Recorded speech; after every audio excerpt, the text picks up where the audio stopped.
Welcome to Soft Talk. Today, let's talk a bit about diplomatic matters. Of course, without a diplomatic license. Welcome to the program. High government officials of Nepal holding talks with foreign leaders without a note taker. This has ceased to be a newsworthy stuff in Nepal. Such is the scenario, literally or otherwise, that we, the sovereign people of Nepal, may no longer be surprised even if our highest representative he fumbles in his pocket in a frantic search for a pen and a piece of paper to write a summary of the meeting at a foreign capital.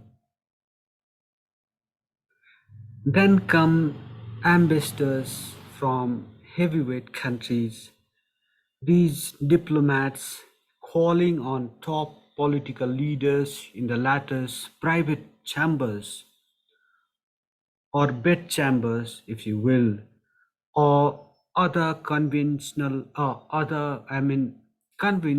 locations, uh, even during odd hours. This has become a new normal, and so has the tendency of our leaders to visit some foreign missions for talks and get caught sometimes.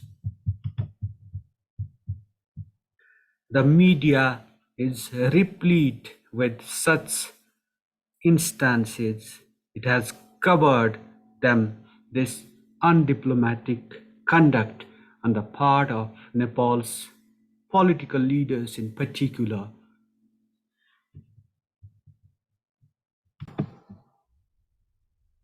Also, foreign diplomats visiting nooks and crannies of this country. It has become an in thing in the God's own country. What transpires during such meetings? What is the purpose of such outings? With no information forthcoming, rumors make rounds. Conspiracy theories abound. Do our men, women in foreign capitals enjoy such luxuries? The luxuries of visiting, say, some exotic locations, hip and happening places, or even calling on the head of the state or the government to discuss some pressing issues for that matter. That too at the 11th hour? They do, but in their daydreams, of course. It's not that our laws promote such conduct. They don't. For example, Clause 4.1 of the Diplomatic Code of Conduct 2011 states ministers of the government of Nepal or officials of the constitutional bodies or other senior officials, they should invite representatives of the Ministry of Foreign Affairs and other related ministries. This while meeting ministers, ambassadors, or senior officials of the foreign governments. The representative of the Ministry of Foreign Affairs should prepare the record of talks held on those occasions. In case of the inability to invite the representative of the Ministry of Foreign Affairs or other ministries concerned to the meeting under special circumstances, the agency concerned should make available to the Ministry of Foreign Affairs summary report of the talks held during the meeting. This is a rather long portion, so let me just wrap it up there. Uh, the gist of this thing is that there are relevant legal provisions, courts in Nepal regulating this diplomatic conduct,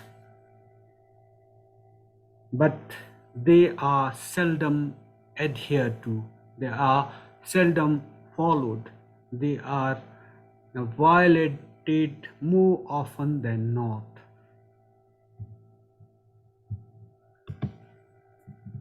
So let's continue with this presentation.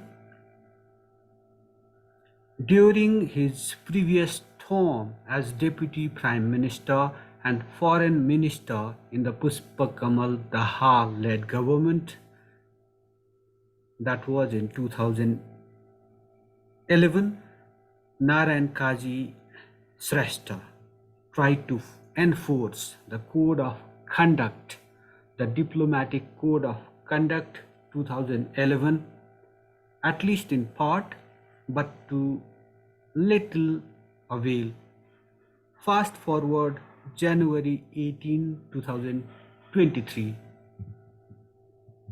This is when the Pushpa Kamal Dahal led cabinet held its first ever meeting of the Council of Ministers. What transpired at this meeting? We'll talk about this.